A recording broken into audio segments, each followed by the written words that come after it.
There we go. Now it's rolling. All right.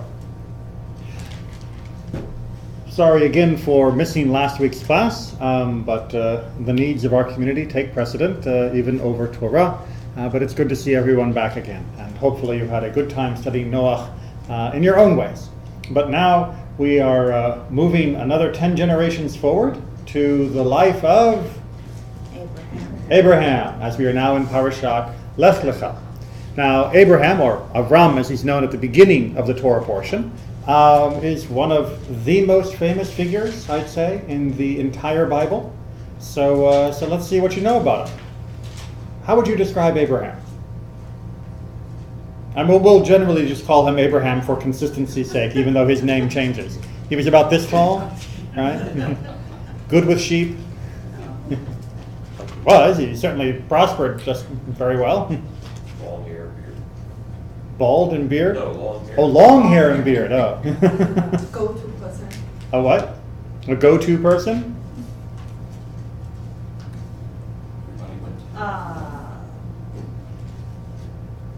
Educated, from a wealthy community, an intellectually advanced city. You mean from his hometown? Yes, his hometown was Ur. Ur was a major city at that time. Probably had something to do with trade up the Tigris and Euphrates. When his family stopped off in Haran? So let's make sure they have a basic understanding of the geography, because this is going to come back for the chapter that we're going to dwell on just momentarily, and then we're going to move away from it to more spiritual aspects. But we, of course, know that Abraham ends up in, let's go ahead and put in the borders, the land of Israel. Thank you. It's supposed to be the Mediterranean coast up here. And let's see, that's the border of Israel. So we've got Sinai Peninsula and Saudi Arabia and Straits of Hormuz, Persian Gulf. Okay, so and then we've got Tigris and Euphrates. Right, that's not drawn to scale. Just to make sure we understand, because Syria is up here, modern Lebanon's over here. Jordan is here sort of in the middle. This would be Iraq. This would be Iran. Got that? Okay, good. You can get a proper map on Google in your own time. So Ur is most likely down in the southern area of what is now Iraq. Haran is in the northern area of either what is Iraq or on the border with Syria. And Israel's way over here. And the travels of Abraham's parents in the previous parashat, the very end of Parashat Noach, says that they began in Ur, which was considered to be a very sophisticated, worldly, cosmopolitan city, moved up to Haran, and then from Haran, God spoke to Abraham at the beginning of Lech Lechah and said, get on to this new place that I will show you. And that ends up being the land of Canaan, as it's called at the time, but what will eventually be known as Israel. How are we doing with the history here so far? Okay? So when my mother points out that he would have been worldly, well-educated, well-traveled, cosmopolitan, absolutely right. The idea that Abraham was some peasant shepherd who sat out with the sheep and contemplated God, and then came to this own sort of personal puritanical vision. No. This was a guy who knew lots of different people. This is a guy who knew lots of different cultures, who knew lots of different pagan experiences around him, and someone who had seen, a large portion of what was the known world at the time. And eventually, after he makes a little trip down to the land of Egypt, we'll see the other part of the known world at the time. No one was really doing much, often connecting to India or China at this point. So this was it, and he saw almost all of it. And therefore, his role as God's partner in covenant becomes rather important and rather central. That God wasn't picking some random guy who didn't know the world. He was picking somebody who had seen an awful lot of it. And in fact, we're going to take a look at a chapter which many people gloss over, and which gives a side of Abraham that is less familiar, and which we will then segue into an important question of what it meant that God spoke to him at all. Sound good? Good. Chapter 14. The forgotten story of Abraham. Everyone knows about Abraham smashing idols, right? Which is not actually in the Torah. And yet most adults, if you ask them about Abraham the warrior, have no idea what you're talking about. And yet Abraham led his own SEAL Team 6 and did some pretty amazing stuff, and that's chapter 14. We're not going to focus too much on his military aspect, but it's important to notice it as we go through. All right, so chapter 14, let's get a little geopolitical fighting going on here. Anybody volunteering to read from the Torah in English? Don't worry about the names, just push through them.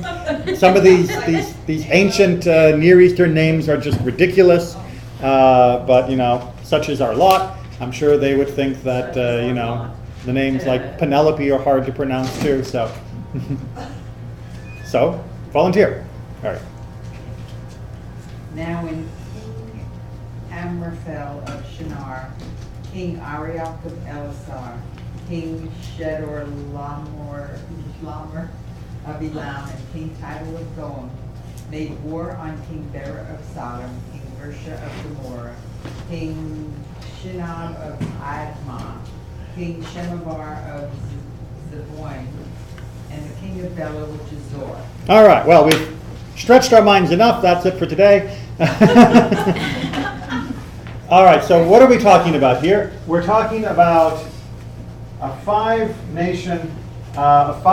different city-states that were along the Jordan Valley being attacked by 4 of the kings that were controlling the major area. This is kind of not exactly backwater time, but the 5 kings over here were definitely second-tier centers of civilization.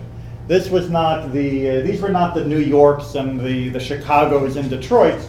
Those were all over here. These are sort of the second-level cities, and they had been vassal states of this confederation of kingdoms, and now they have broken off from them. And as you can imagine, when someone stops sending you the tribute money that you're expecting, you have to go and explain to them the importance of being part of your group. And usually that explanation takes place with a sharp object. So what we have here is this political rivalry between the 5 kingdoms here, or the city-states really, and the 4 that were trying to bring them back into the fold, bring them back in to their dominion. Got that? Excellent. Onward. All the Lawa joined forces at the valley of Siddim, now the Dead Sea. 12 years they served Chedorlaomer, and in the 13th year they rebelled. In the 14th year, Chedorlaomer and the kings who were with him came and defeated Rephaim at Ashtaroth Karnaim, the Zuzim at Ham, the Eman at Sheva Kiriathaim, and the Horites in the hill country of Seir, as far as El Paran, which is by the wilderness. All right, so what we have here is a military campaign history. You might say in modern terms, you have, Robert E. Lee, attacking this city, and then this city, and then this city, and then returning back to Virginia, that kind of thing. The circuit of the army. And that's what we have here. So not only were the 5 guys in trouble, and they are the focus of our story, as we'll see, but we also have the other regional powers that are also trying to rebel being brought back into line by the main king as well. Does that make sense? All right, so he's doing a tour of the region, reestablishing his dominion. Again, reestablishing means poking people with sharp things that disagree. So the 12 years they served, the they is all these people? Exactly. 12 years, this whole region were vassals. And then in the 13th year they rebelled, and then he goes on the march to bring them back in. And our focus is going to be on the 5, but this was a regional-wide phenomenon. On their way back, they came to En Mishpat, which is Kadesh, and subdued all the territory of the Amalekites and also the Amorites who dwelt in Hazazon Tamar. The king of Sodom, the king of Gomorrah, the king of Admah, the king of Zeboim, and the king of Bela, which is Zor, went forth and engaged them in battle in the valley of Siddim. King Chedorlaomer of Elam, King Tidal of Goim, King Amraphel of Shinar, and King Arioch of Elasar, 4 kings against those 5. Now the valley of Siddim was dotted with bitumen, Like a type of tar. bitumen pits. Bitumen. And the kings of Sodom and Gomorrah in their flight threw themselves into them, while the rest escaped to the hill country. All right, so who's winning? The big guys. Yeah, these 4 kings are beating the stuffing out of the 5 along with everyone else in the region. And in the process of losing, the kings of Sodom and Gomorrah, separate city-states, are running away and they're jumping into tar pits, to hide. That's not to their credit, shall we say. They're showing their cowardice and their inability to defend their people. Make sense? Talking about the kings literally, or their troops, or? Probably the kings literally. Probably the kings literally. And these days, the area that we call Canaan, which sounds like a unified region, was dotted with different city-states. They were, cities that had usually a walled center, and then surrounding farms or maybe little villages that would be under their control. And the king was really king by right of his ability to protect the people, or to enforce his will, both of which were rather important for the king. And in this particular case, we're seeing that he may have been able to enforce his will locally, but when real powers came by, he was nothing. And the real powers, unlike later wars of conquest, were not interested in taking over. They were not going to try and conquer them and dominate them and insert new colonialists to take over the towns. All they wanted to make sure was that the money kept coming, that the tribute kept coming. And when the tribute stopped, when they rebelled, then they had to send their armies to stop them. And that meant the kings of the 5 cities had to go out to defend their right to rule and to keep the taxes for themselves. And they lose. Now, why is this important to the story of Abraham? Well, who was living in the city? Lot, his nephew. So when all of this goes in a handbasket, his nephew is getting caught up in it. The invaders seized all the wealth of Sodom and Gomorrah and all their provisions and went their way. They also took Lot, the son of Abram's brother, and his possessions and departed, for he had settled in Sodom.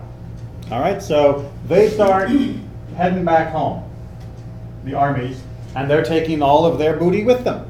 And their booty includes people, and those people include Lot. And we, as the reader, know from previous chapters, well, Lot kind of deserved it. He's the one who chose to go and settle there and live there, so take his lumps. But that's not the kind of person that his uncle is. His uncle is not going to treat this the same way. A fugitive brought the news to Abram, the Hebrew. He was dwelling at the terebinths of Mamre the Amorite, kinsman of Eshcol and Aner, these being Abram's allies. When Abram heard that his kinsman had been taken captive, he mustered his retainers, born into his household numbering 318, and went pursued as far as Dan. At night he and his servants deployed against them and defeated them, and he pursued them as far as Hobah, which is north of Damascus. He brought back all the possessions. He also brought back his kinsman Lot and his possessions, and the women and the rest of the people. All right, so Abraham and 300 of his armed men, of his, like I said, his SEAL Team 6, they say, all right, this is an important operation, so let's get together. And they start chasing down the armies that are leaving with all of their money and loot. And they come upon them at night somewhere around Damascus, which is in Syria, not very far. If you go to the Golan Heights, you can see Damascus, but it's still a long way to run to catch up to people. They defeat their army at night, send them into retreat, and they pursue them for a while just for good measure, so that they don't have to worry about that army turning around and coming back on them. And then they return to Sodom and Gomorrah and the other cities of the plain, and with all the stuff. And all the stuff meaning people too. We got the story straight? How many were they chasing? What was the size of We don't have an actual count, but we have to imagine a lot more than 318. That if they were able to take these armies and go all the way through the region, rolling up the rebellions, not that they would have had to fight everywhere. Most of the time when your big king came by to put down rebellions, it usually just meant marching a few thousand guys past your town, and you went, I think we should pay him, rather than actually going out to fight. It was only Sodom and Gomorrah really that were so stupid or so arrogant that went out to fight against them, and the other 5 kings of that confederation. So they may or may not have already lost a lot of people, but we would have had at least a few thousand that these guys were going out against. But battles in the ancient world were often won or lost based upon the fear of the loser. If you could break your enemy's ranks, make them rout, then they were easy pickings. And the attack at night clearly was designed to do that, and also to mask the fact that they were being attacked by a much smaller number. 318 people at night can seem like 318,000. 318 people in the middle of the day seem like 318 people. Is it 318, the specifics of that number, is that meaningful in any specific? Not that there's any sort of agreement on. There is debate of whether 318 would have been an actual number or a symbolic number, and that goes back and forth, and that's how people write articles and get published. But 318 seems like a perfectly believable figure to my mind. I see no reason why this would need to be allegorical. Was the purpose of this battle to preserve the taxes that they were paying? Well, certainly the purpose of the war from the 4 kings against the 5 was to get the flow of taxes and tribute coming back to them again. The purposes of Abraham's battle was to rescue his nephew. That's why he went into it. He wasn't going to go fight alongside of Sodom and Gomorrah. I mean, he knew what kind of people they were. But he was willing to go and fight to rescue his nephew. And in the process of rescuing his nephew, he rescues everybody else and all their stuff as well. And that's going to become a major point for what we see next. Because he didn't just sneak into the camp, cut Lot's rope and then sneak out again. He completely routed the army, which meant all the stuff and all the other captives are now, his. Right? To the victor goes the spoils. So technically we're now at a state where, having defeated these armies and sent them routing, all their stuff technically now belongs to Abraham. Yay! How's that for winning the lottery? It's amazing What's that? that they had so much. He had so much influence on that the people would be willing to fight for just that reason. Well, it's family's important, and we should not be underestimated. Both within Judaism, obviously, but even within other cultures, it was a very important thing. It was really the economy. Well, the economy, yes and no. That was expected to go up and down, but someone who wouldn't stand by their kinsmen, who wouldn't be there to help someone in their family, was not thought of very well. And shouldn't be thought of very well. All right, so let's see how the story unfolds here. When he returned from defeating Chedorlaomer and the kings with him, the king of Sodom came out to meet him in the valley of Sheba, which is the valley of the king. And King Melchizedek of Salem brought out bread and wine. He was a priest of God Most High. He blessed him, saying, "Blessed be Abram of God Most High, creator of heaven and earth, and blessed be God Most High, who has delivered your foes into your hand." And Abram gave him a tenth of everything. Okay. What? Who did what to the who now? Who is this figure? This Melchizedek? He's a king of Sodom. The king of where? Salem. Salem. Salem, or as we would say in Hebrew, Shalem, which is traditionally identified with Yerushalem, as in Jerusalem.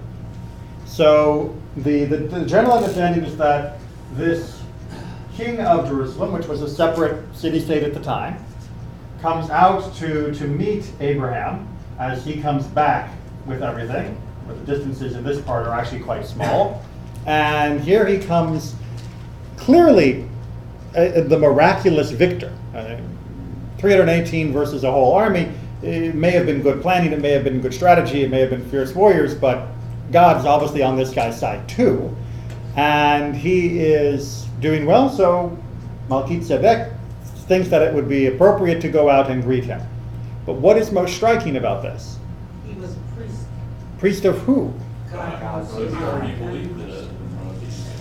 Well, and so that's the question. So first of all, we're given this information that he comes out with lechem and yain, with bread and wine, and he greets Abraham, and we're told that, as an aside, that he is the priest of El Elyon. Now, El can be El, our God, or El can be just the generic term for God in ancient Canaanite religion. The same way that in English, if I write the word God is good, who am I talking about? Our God. Our God, right? But if I write gods are fickle, who am I talking about? Idols, pagan gods, right? In English, the same word God can mean our God, the God, or it can also mean other things that are treated as gods by other cultures and other nations. In English, we usually differentiate by using a capital letter or a lowercase letter between the God and all the others. In Hebrew, the word El, well, Hebrew doesn't have capital letters.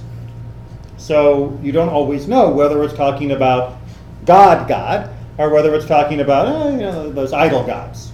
I don't mean idol like sitting around shiftless. I mean the idol as in statue type gods. And so the question then becomes, who is Melchizedek and who does he serve? Does he really serve our God or not? How might we answer that from context? Most High. So he uses the term Most High, which definitely seems to be that he's talking about the chief God, which we would assume would be our God, is the numero uno. But what other descriptions does he use of this El or Elyon in his blessing of Abraham? He says creator of heaven and earth. All right, so we get the title of being creator of heaven and earth, of Konei Shamayim va'aretz, and we also get the fact that he is connected to Avram. Blessed be Abraham of El Elyon, right? So that there is this notion that Abraham and the God that Melchizedek is talking about are the same, that Abraham's God and his God are the same, and that it's the creator of heaven and earth. And then what was Abraham's response? To give him a tenth. Well, do we think that Abraham would give a tenth of all the spoils to somebody that was worshiping Baal or Zeus or Ishtar or any of the other false gods of the ancient world? Is Abraham really going to give a tithe to a priest of a false god? Doesn't seem likely. Well, then who was this guy? Because what was he doing being a priest of a God that so far we've only heard talking to Abraham as a covenantal relationship? Well, part of that can be somewhat answered by saying that it is not surprising, by the way the Torah is written, to think that other people might have known about God, capital G God, because after all, that was the first relationship the first humans had. Right? God made Adam and Eve, and then God and Adam and Eve had a little sit-down talk. And God talked to Noah, and God has been connected to other figures, so it wouldn't be surprising that other people would know of God. That it wasn't necessarily Abraham in isolation coming to this conclusion that there was this only one God, this one monotheistic expression. That may have been something that other people had as well. Which means Abraham was not unique just in philosophical insight. Does that make sense? Maybe? Possibly? Traditionally, and we're not going to go into detail, but one of the commentators is going to mention this, so I'll say it now. Traditionally, Melchizedek is identified as Shem, one of the sons of Noah. And he learned from his father what God was. And even though he could not continue his faith and pass it on to future generations of his city, and they were idolaters, he himself was nevertheless a worshiper of the real God. And in Abraham, he saw a kindred spirit. Make sense? Maybe. All right, so we're going to take a look at another way of understanding this based on a different problem, which none of you have mentioned yet. So it's a solution looking for a problem that you may not have realized. Go ahead and pass those around. So, a nice Jewish man, how are we doing? A nice Jewish man takes a trip to India, and while he's walking down the street, someone runs out to him with a glass of wine and a loaf of bread and says, "Come, come, eat, eat." What does he do? What's that? Goes and eats? Some random person comes out to you with bread and wine in some foreign land with perhaps foreign beliefs, depending upon which part of India you're in. Is it kosher? What's that? Okay, so like I said, this is a problem looking for, this is a solution we're going to see looking for a problem, and so I want to introduce you to the problem. So the problem would be, how in the world could Abraham eat something that some random priest gives him? Because doesn't he know that we don't eat the random food of idolaters? Even if it's kosher, if it comes from an idolater, we don't eat it. You don't get to go to the bacchanal and eat the grapes because the grapes are kosher. If they are being used and celebrated for idolatrous purposes, it's hands off, period, no matter how kosher the grapes are. So that is a problem, which you may solve by saying, but this is before Torah was given, this is before the laws of kashrut, this is before all of the other things. But that's not the only opinion of how Abraham lived. All right, so who'd like to help us on a little Talmud to start, to get us good and confused? Julia, thank you. Said the rabbi, Abraham carried out an entirety of Torah, because Abraham obeyed me, kept my charge, my commandments, my statutes, and my law. All right, so when God talks to Isaac in a few chapters, one of the things he does is praise Isaac's dad, Abraham, and say, Abraham kept my commandments, he kept my statutes, my charge, my laws. He seems to be indicating that Abraham was a very obedient man in ways more than just did the few things I told him to. Keep going. What's the sense of my commandments, my statutes, and my laws? Said Ravashi. Rabbah, and some say Ravashi. Said Rabbi, and some say Rabbi Ashi. Abraham carried out even the rules governing the preparation of festival meal to represent the union of festival that comes on a Friday with the Shabbat that follows it. For it is said, my Torahs, meaning one the written, the other the oral part of the Torah. All right, so the phrase that's being used for the preparation of the festival meal, if Shabbat falls on the day after a festival, so let's say the festival, like we've had just this last month, 2 weeks running, you had the festival start Wednesday night, celebrated Thursday night, and Friday, and then it's Shabbos, Friday night. When do you cook for Shabbos? Well, you're allowed to cook on a festival for a festival. You're not allowed to cook on a festival for the day after, even if the day after is Shabbos, unless you follow a procedure that is being described here that the rabbis created, where at the very beginning, and does it say Wednesday, when you start cooking for the festival, before the festival, you designate that some of what you're cooking is also for Shabbat. You've mixed the meals together, and that's okay then. So they're saying even that level of rabbinic refinement of observance, Abraham kept. Abraham kept the whole Torah. You name it, kashrut, shatnez, talit, prayer, everything, Abraham kept. How's that work for everyone?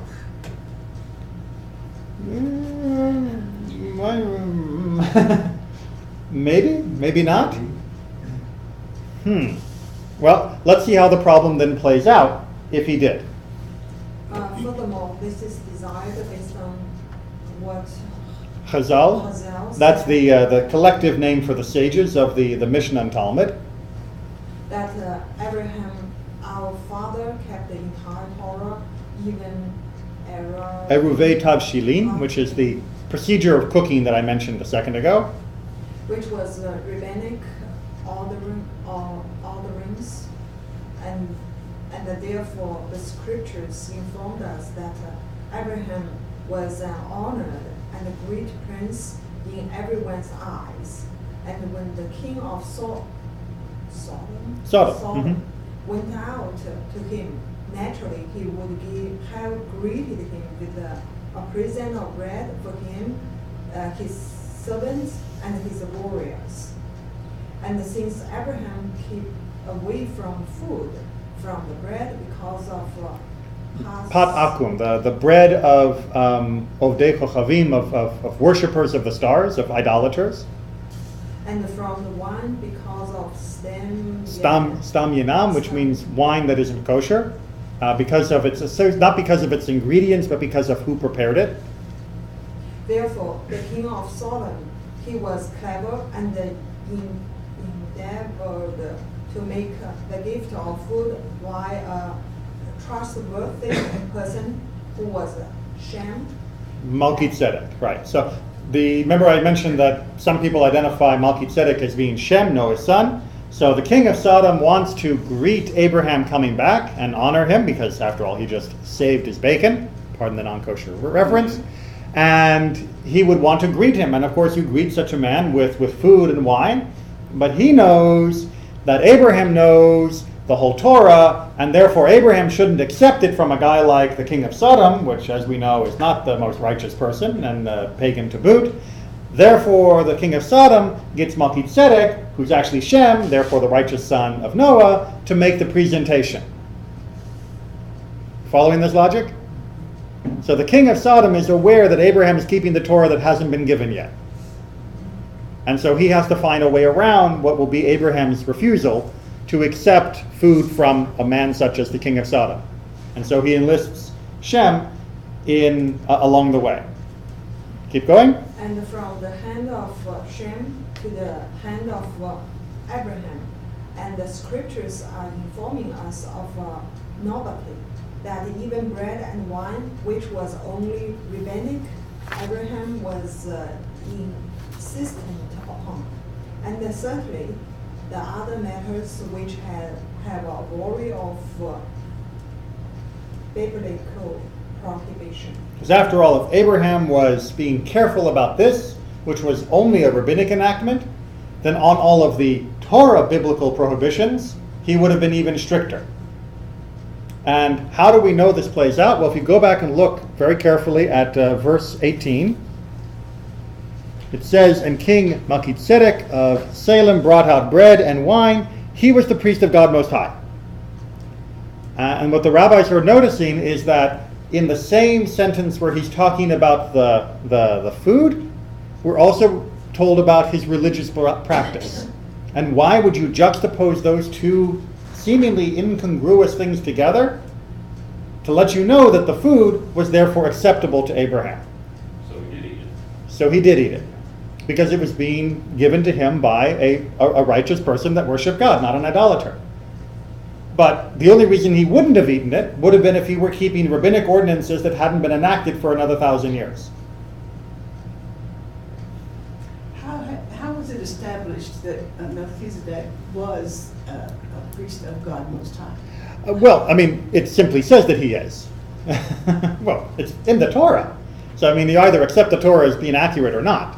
It's not like the Torah leaves any room for doubt. It doesn't say who claimed to be or who supposed himself to be. Not what we believe, but what did Abraham believe? What made Abraham know that this was okay? Okay, what made Abraham know this was okay? What made Abraham know that 1,000 years hence this would be prohibited explicitly? And it had not been prohibited explicitly yet. What in the world is going on here? How could Abraham have known Torah, which had not yet been given? How could Abraham have known the rabbinic decrees, which the rabbis hadn't even been born yet, and were going to be done from their own situation and their own time? You know, the rabbinic decrees against patachum and the wine were based upon the cultural challenges of their day. That's why even though these things may be kosher in the edible sense, they were not kosher because of the spiritual sense, because of who they were being received from. So how could Abraham have known of ordinances that wouldn't be invented because the circumstances wouldn't have arisen until 1,000 years later? Assuming that Abraham was gifted with the ability to know what was coming down, what was going to be written. What I find, I might be able to, I can accept that. Of his prophetic abilities. Right. But I don't understand how the king of Sodom Would know as well? Know as well. All right. So yes, there is a bit of an issue here. We're going to take a quick look at Rashba, which is the next commentator, and he's going to explain how it can be that Abraham would know what would eventually be prohibited. Because after all, prophecy itself, in and of itself, is helpful, but just because I know it's going to rain next week doesn't mean I carry my umbrella today. Right? Just because I know that later this will be prohibited doesn't mean I have to act like it's prohibited today, unless there is something more going on than just prohibition. Well, we're told that Noah was a righteous man. Indeed. So he knew things that other people didn't know. And indeed, there are midrashim that as well, that Noah kept the Torah the same way Abraham did. And people point to the fact that when God tells him to take 7 pairs of clean animals and 1 pair of unclean, that there's no list. So clearly, Noah must have already known what counted as a Torah clean animal or a Torah non-clean animal. So, you know, boom, we're done. QED. It goes back to Cain and Abel. Mm-hmm. Cain knew that if he was revealed that he had murdered his brother, that he would be put to death. He knew he was in trouble, yeah. Which means that was already known, that murder was wrong. On some level, and that's the level we're going to get to. So would someone like to read Rashba for us? Are you volunteering, Edie? So we're, and in terms of what at the bottom? And in terms of what Chazal said, that Yaakov kept the 613 commandments, and it is difficult to you how he kept them when he was not yet commanded. And further, that Jacob married 2 sisters. Which is something that is prohibited by Torah. You're not allowed to marry 2 sisters. You are allowed to have more than 1 wife by Torah, not in contemporary society, don't get any ideas. But according to Torah, you can marry more than 1 woman. You cannot, explicitly, it says in the Torah, you cannot marry 2 sisters. Yet Jacob did. So if Jacob kept all 613 mitzvot, what's he doing with 2 sisters? Do not be astonished, for you have already been awakened to know that there is not, in all the details of the commandments, a commandment which does not hint to matters of Chokhmah. Chokhmah. What's chokhmah? Wisdom. Wisdom. Wisdom. Okay, but we're using the term here, or Rashba is using the term chokhmah here, to mean wisdom not in terms of knowledge of Torah, but wisdom in terms of understanding in the most pure sense of the term, of wisdom independent of revelation. Right? Not wisdom meaning I really know a lot of Torah, not wisdom meaning I can really figure out halakha, but wisdom meaning I understand how the universe works. Such that the chokhmah should come to be found in actions and compels the action and the inaction, and the action and inaction inform what is hinted to them from the chokhmah. Keep going for the next paragraph. And the patriarchs reached with their great wisdom to these fundamentals, such as Chazal said regarding Abraham that his two kidneys expressed to him chokhmah like two teachers. The kidneys were considered in the ancient world the seat of conscience. And so when it says his kidneys indicated or expressed to him, it means that his own conscience was able to guide him to what was or was not appropriate to do. All right, so to understand this, we have to understand the nature of revelation itself and what it's doing.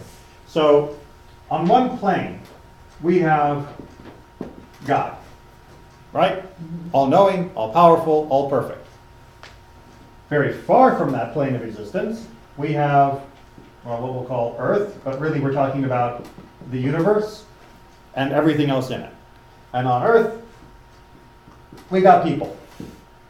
Everyone following this complicated diagram so far? All right, now the great goal of humanity is to make, let's change colors real quick, this closer to that, right? To make the earth a more perfect reflection of God's will, of the perfection and infinity of God. Everybody got that? Well, how do you know, as a person, what actions will or will not further that goal? According to Rashba here, you've basically got two ways to do it. Either, one more color, you send up your wisdom and find out what it is that God wants, that through your own analytical ability, your own sense of, your own ability to connect to the wisdom of the fabric of reality, to simply look, to comprehend, to understand, to analyze, and to deduce from everything around you what it should be, even though it ain't yet, and then use that to guide your actions, then you're Abraham. And as God is perfectly reflected in Torah, by so doing so, you are essentially tapping into Torah centuries before it is given. Right? It's sort of be like saying, if you want to know what's going to be in the newspaper tomorrow, you can hack into the New York Times web, which I hear the Chinese do all the time, and find out what their headline is going to be tomorrow, and then you'll know. Or you wait until it's published.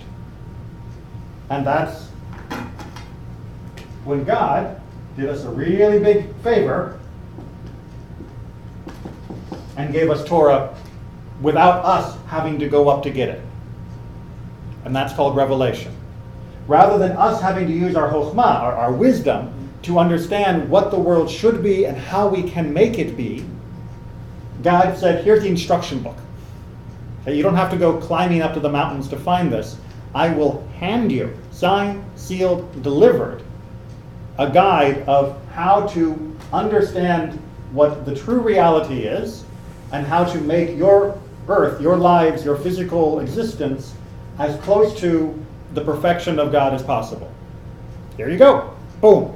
Book on the table. We see the two different models of how we achieve this. But the end result is either from either your own wisdom journey or from God's revelation is Torah. So to say that Abraham knew and kept the Torah doesn't necessarily mean that Abraham actually knew and kept a copy of the book that we have as Torah. but it means that he kept the internal content of the Torah, which transcends earth because it is a pure reflection of God himself. And therefore, whether he got the printed version or the wisdom transcendent version is immaterial. There's only one Torah. And he just got an early copy through his own wisdom quest. Okay, so that to me sort of explains why such a brilliant, well-educated man leaves and lives a life that is so alien, so isolated. I mean, to me, it struck me before that took the bread and everything. Mm-hmm. Because in my mind, I'm thinking, okay, he knows this guy is, because everyone has to know everyone, knows this guy is. It's not a big priest. country. Yeah, he knows he's a priest of God. So it's okay to take from him. Right. And at the same time, this model also helps us understand how Melchizedek could be a priest of El Elyon, even if he's Right. not Shem, as the Midrash says, because Melchizedek may have done the same thing.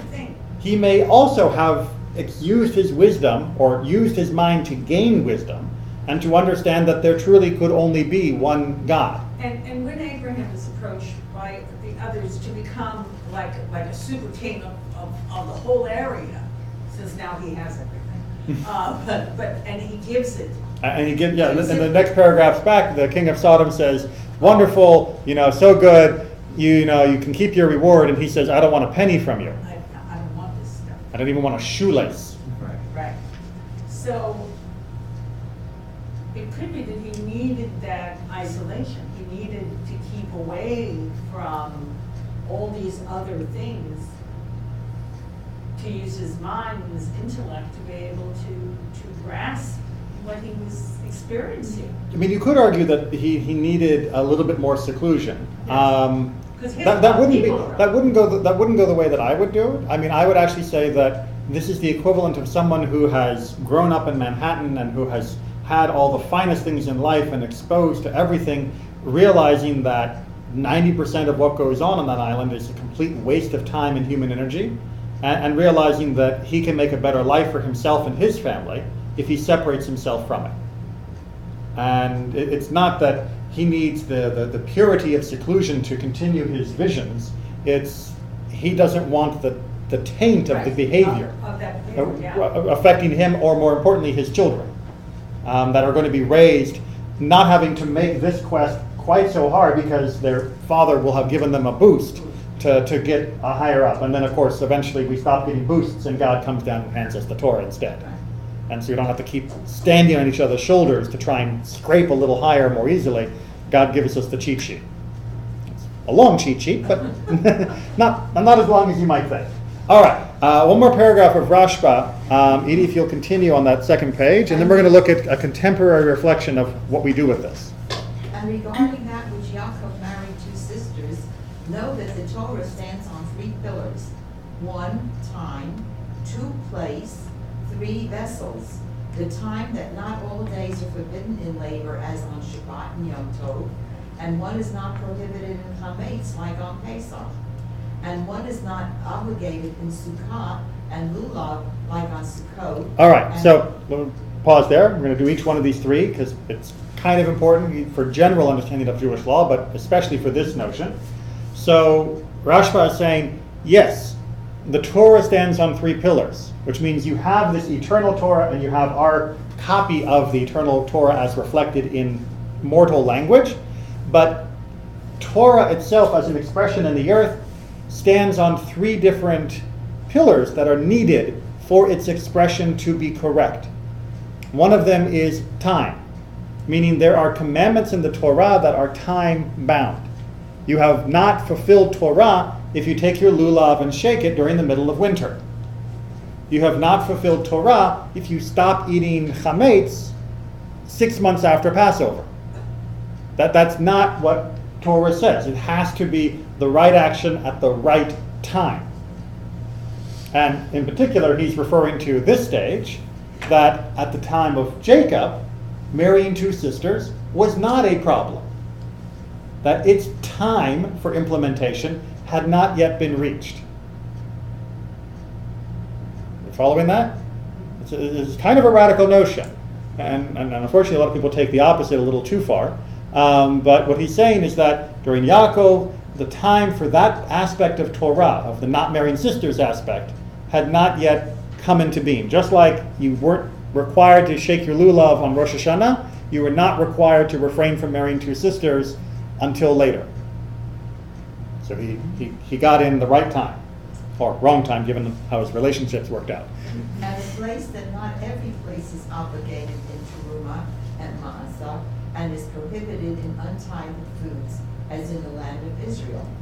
And one is not obligated in sacrifices, as in the Beit HaMikdash. Right, and place also matters. Right, not every commandment is upon us in every location. If I live outside the land of Israel, I do not have to give truma and maaser, the various gifts and tithes from my produce.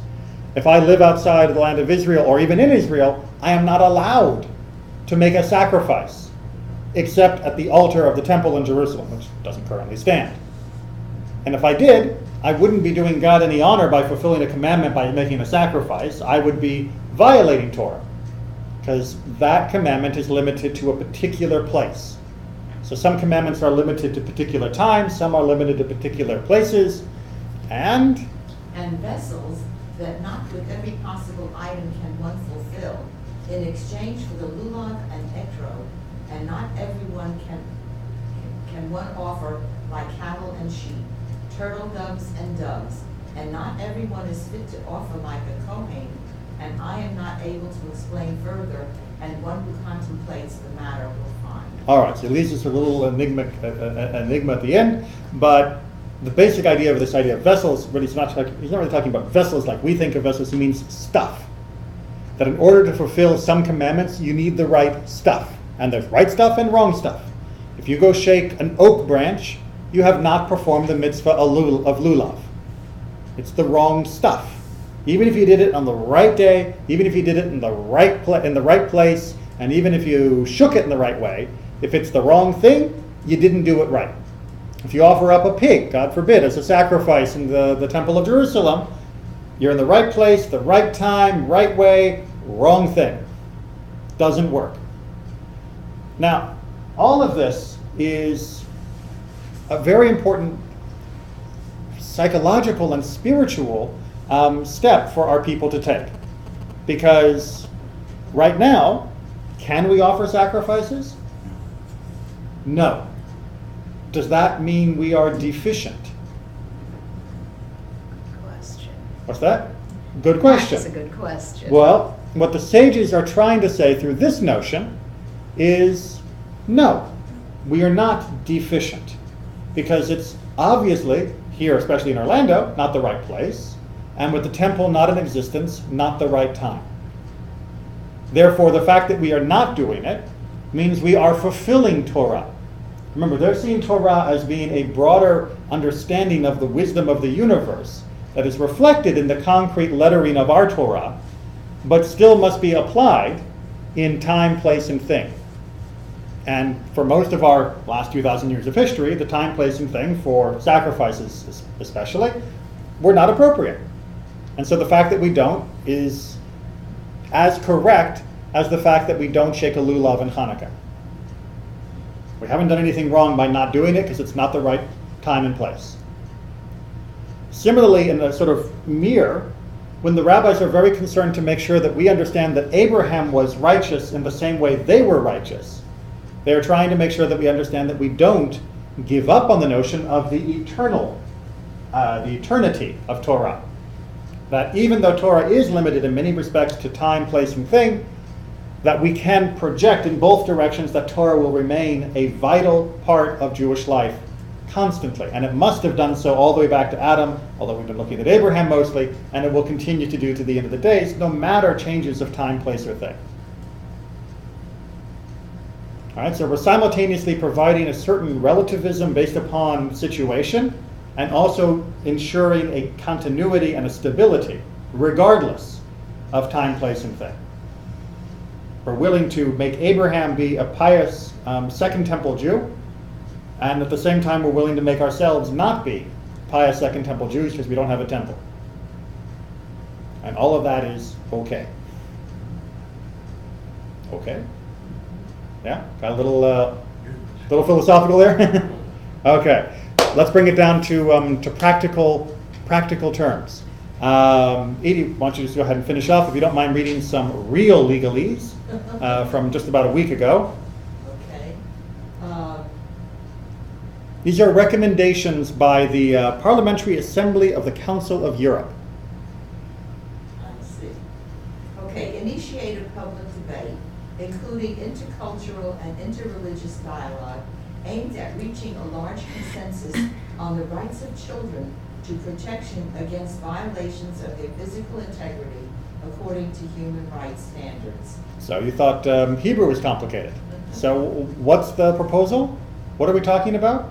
What do we mean by physical integrity of children? Child abuse. Circumcision. Circumcision is right there. All right, so we're talking about circumcision, we're talking about tattooing children, and that is to say, we, the Parliamentary Assembly, this is from Europe, this is a non-binding proclamation, declaration that was just sent out about, I guess, 2 weeks ago, saying that there needs to be protection for children for their physical integrity, meaning that parents should not be allowed to change the physical integrity of a child, whether it be circumcision, female genital mutilation, tattooing, or anything else that creates a permanent change in the child's body without the child's adult consent, which means they're no longer a child. There are some European countries that have either considered or have they already ruled? At the moment, only considered. Considered outlawing circumcision, yes. None have actually prohibited it yet, but some are close, and those ideas are reflected in this document, which was just passed, as we saw, by 77 in favor, 19 against, and 12 abstentions. Keep reading. Take the following measures with regard to specific categories of violation of children's physical integrity. Publicly condemn the most harmful practices such as female genital mutilation, and pass legislation banning these, thus providing public authorities with the mechanisms to prevent and effectively fight these practices, including through the application of extraterritorial legislation or other measures to establish jurisdiction. For cases where nationals are submitted to female genital mutilation abroad, as specified in Article 44 of the Council of Jewish Convention on Prevention. Europe Convention. Europe Convention on Preventing and Combating Violence Against Women and Domestic Violence. Go ahead and read the next paragraph too. Clearly define the medical, sanitary, and other conditions to be ensured for practices which are today widely carried out in certain religious communities, such as the non-medically justified circumcision of young boys. Okay. When Israel expressed their dismay at this proclamation, specifically at male circumcision in the context of Brit Milah being compared and lumped together with female genital mutilation, the European Assembly said, no, we differentiated between the two. Do we see a differentiation here? No. Well, one's 7.5.1 and one's 7.5.2. So they are separate paragraphs, and one is calling for a ban and the other is calling for definitions of medical, sanitary, and other conditions. But we also see language like condemn the most harmful practices. Well, the good use of the superlative most harmful implies that the other practices are less harmful and yet are still, as in 7.5, violation of the children's physical integrity. So there is absolutely a general underlying principle in the mind of this council that any damage to a child's form is prima facie unjustified and a violation, and they're going to start where they can get consensus, which is on female genital mutilation, and work their way through the others as well. All the time having intercultural and interreligious dialogue in order to get a consensus, meaning doing what we want. That's what consensus means when you're the government. This is a problem, especially the extrajudicial and extraterritoriality. I don't know if you were able to follow quite what that meant, but what they're basically saying is, imagine someone is born in Spain and their parents take them to some other country to have the operation performed. When they return, they will be arrested. They're specifically tagging that with female genital mutilation, but the extension of that type of prosecution to male circumcision does not seem to be very far off. In fact, it's only 0.001 off. So what does this come back to this notion? Well, there are a lot of people who argue that from that time, place, and stuff notion of Rashba, that circumcision, which is a mitzvah that is first discussed in this parasha, right at the end, and first taken up by Abraham and his household, is no longer appropriate. That it's the wrong time or the wrong place, or certainly the wrong thing in the minds of many, and therefore it is no longer part of the chokhmah, of the wisdom of the world, and it should be abandoned.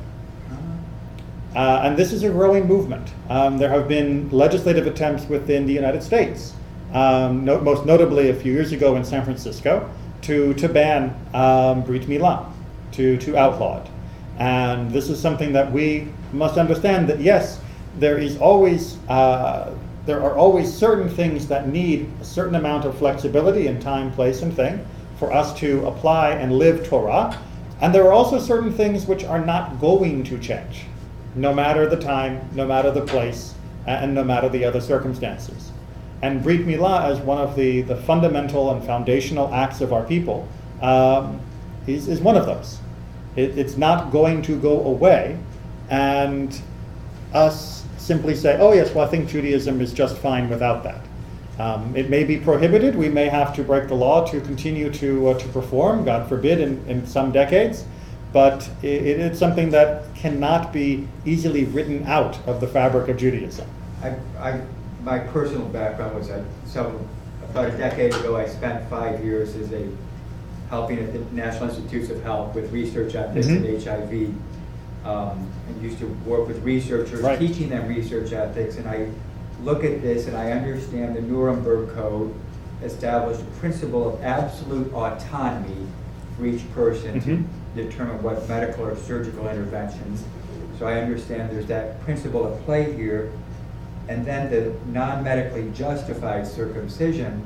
By non-medically justified, I believe technically what they're saying is that if there was an infection or a problem with the foreskin that needed to be taken care of, then obviously the doctors would rule that this should be removed the same way an appendix should be removed. And yet I look at modern literature on HIV research still to this day and recognize there's clear medical evidence that young men who are circumcised have a much lower rate of HIV infection and other cancers and other long-term health problems. So there is the medical justification. God has given us information that provides a way that says... Well, there's definitely medical benefit, and I think that has been clearly shown. There is not what the literature would call an overriding and compelling benefit that everyone should, because after all, one can avoid many of those other problems by other practices. But I'll be the advocate on the other side.